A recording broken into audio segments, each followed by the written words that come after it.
Hi guys, maayong adlaw, alas 2 na sa kabuntagon, bagura na human ang ako ang klase, and after ani magbuhat ko og feedback sa akong mga estudyante, then finally magka-stick na ang Disney Princess guys.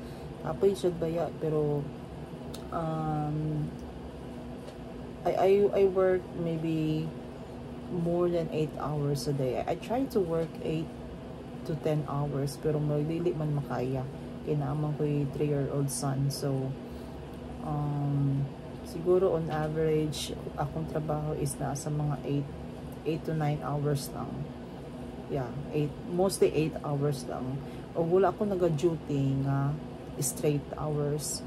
So, I try to divide my time. In the morning, mga 3.5 hours. Sa hapon, 2 hours. Sa gabi, 2 hours. And then, 12:30 na po. Mga tulo siguro ka klase. Or maybe 2 hours. Ana lang good. Kaya kung imuha mangod ng, muna ang pinaka the best, guys.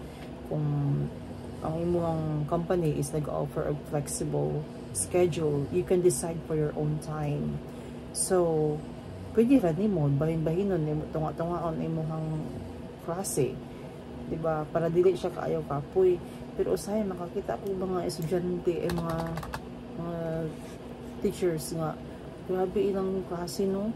Gikan buntag, hangtod hapon, hangtod udto, tapos 30-minute break, tapos work na sa hangtod gabi. Kuya, asa nagikan ninyong energy? Kakuyaw ba ninyo?